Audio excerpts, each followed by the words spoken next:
Realistically, on paper anyway, you break this one down, we could be getting set for a blowout tomorrow. Penn State heading out west, way out west, to take on winless UCLA for a 3:30 Eastern kick.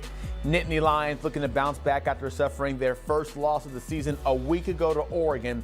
And on the other side, you get the winless Bruins, who are the only FBS team that have not led in a game this season.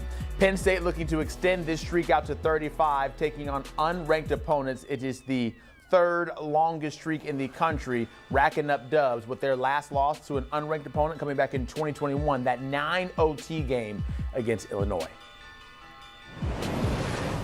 We now welcome in Tyler Donahue, who covers Penn State for 24/7 Sports, and David Woods, also with 24/7 and covering UCLA. Let's get into this one, fellas. And Tyler, I'll start with you because the quest to get back after a loss is certainly something that should be studied.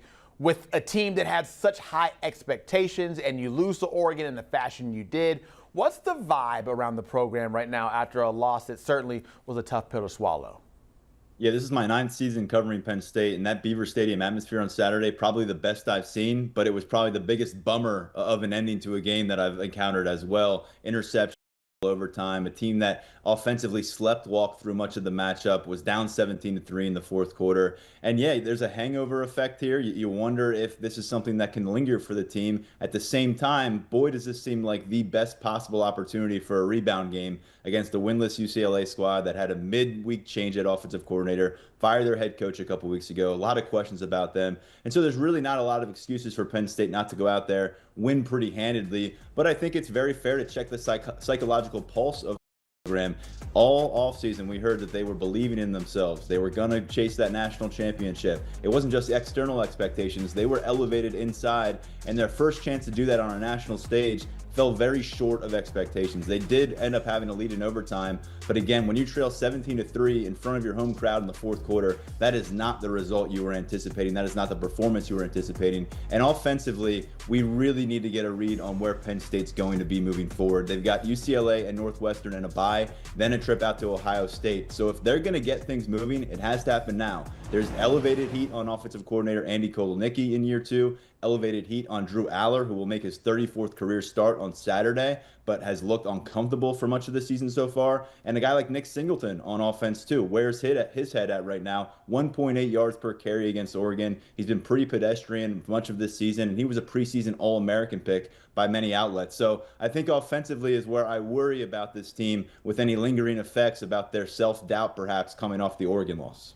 I'd have to say offensively, you have to worry about UCLA, where they stand too, averaging 14.2 points per game, one of the worst in all of FBS. And David, it's like point blank period. It has not been a good year for the Bruins or Nico Iamaleava. He just has 4 touchdowns thrown compared to 3 interceptions.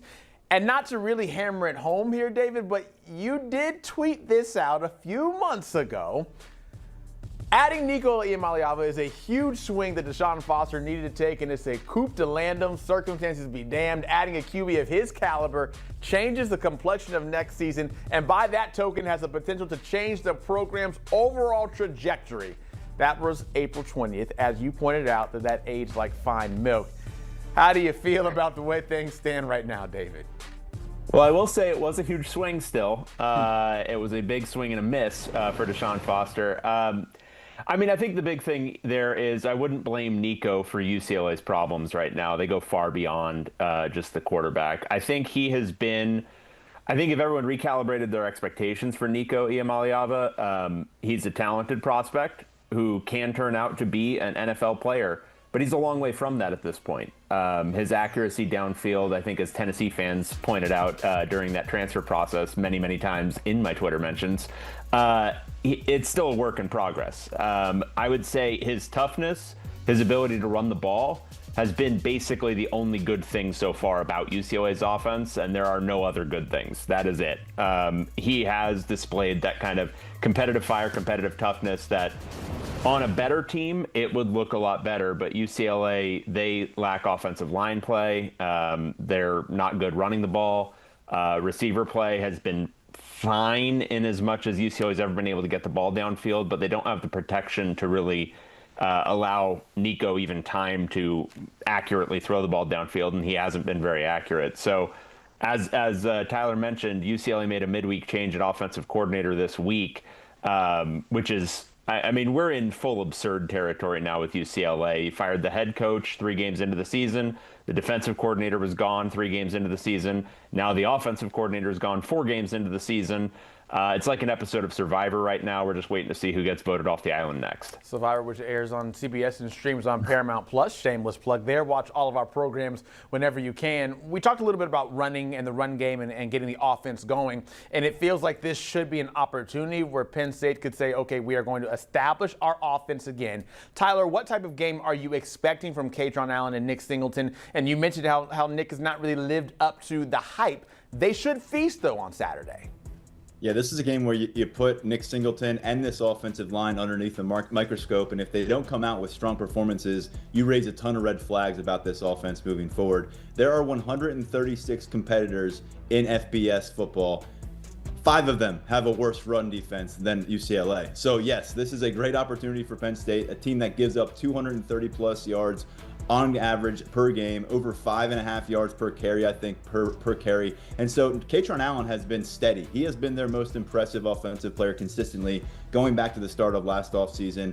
I have no doubts he's going to get his today, and we're curious if they'll lean into him in this game, because thus far it's been a little bit more Nick Singleton or just about 50-50, and yet you've got Allen averaging more than 7 yards per carry. You've got Nick Singleton averaging around 4 yards per carry, and so there's a serious disparity there. Singleton's had troubles with just getting past the offensive line. He's had, I think, 17 plays where he's been tackled for a 2-yard gain or less. Kaytron Allen is like the guy who's always falling forward. He turns a 1-yard gain into a 3-yard gain, a 4-yard gain into a 6-yard gain, and he showed some breakaway potential this year that we didn't really see coming off his first fully healthy offseason. The longest run for Nick Singleton so far, 16 yards, and that's way different than last year, where he was 10 plus in every single game. He was 40 plus in 4 different games. He had 2 games this year where his longest run was 6 yards. And so this offensive line was being discussed as in the realm of the 1994 O-line here at Penn State. That's the last time they went undefeated. Thus far, that has been a huge underwhelming unit. They've got some wrinkles to work out clearly. And again, the goal has to be using this game and the next game back home against Northwestern as key stepping stones forward offensively to put yourself in a position to go to Columbus, beat Ohio State, and maybe rectify some wrongs that occurred in September. But again, if it doesn't happen against UCLA and the way that defense has played, we're going to have some serious question marks when this team comes back to State College. Yeah, certainly we'll try to get that run game sparked in whatever way possible. Tim Skipper, meanwhile, knows a thing or two about a run game, has coached the running backs at several stops in his career. Now he's the interim head coach at UCLA. David, what can Skipper do in this situation to at least try to keep the ship afloat? He's been put in a very, very tough spot here where he's not only having to do the typical interim coach duties, but he's having to manage a coaching staff that keeps, as I mentioned, dropping key figures. They had to install essentially a new defense last week for Northwestern. And then this week, they're essentially trying to install pieces of a new offense. That's crazy. Like that's a crazy situation for Skipper to be in. This is way different from his last time being an interim when he was at Fresno State.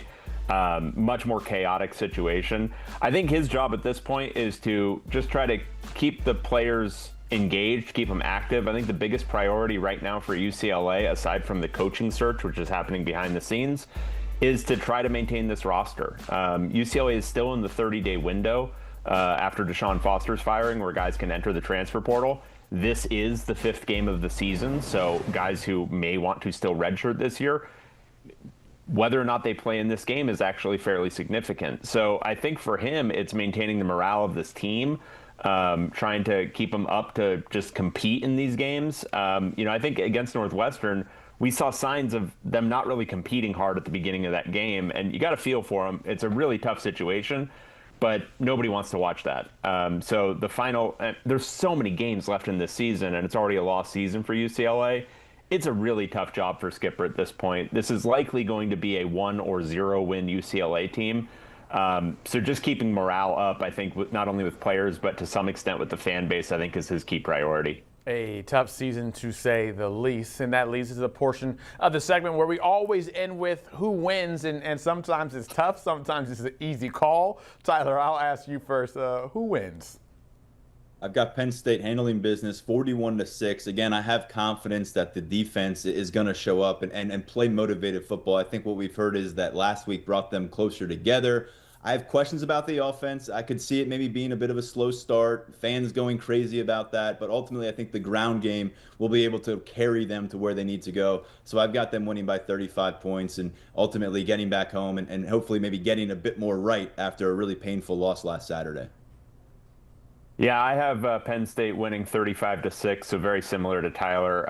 I just don't see UCLA, especially having to try to install maybe some new offense this week, having any kind of rhythm to go against this Penn State defense. I will say, I think if Penn State's unable to run the ball, that's going to be an indictment of our friend James Franklin over there. They should be able to just control this game on the ground, run the ball down UCLA's throats, and win this one handily and cut. Tyler and David both thinking 6 and not 7 points for UCLA in this game tomorrow. We will look forward to it. Tyler Donahue and David Woods appreciated. And that game, of course, will air on CBS tomorrow at 3:30. It's the big time game with the music and all the flair. That's on CBS and streaming on Paramount Plus. But before that, at noon Eastern, you get Air Force and Navy. So a nice double header for you, a twofer, if you will. College football on CBS and Paramount Plus on Saturday.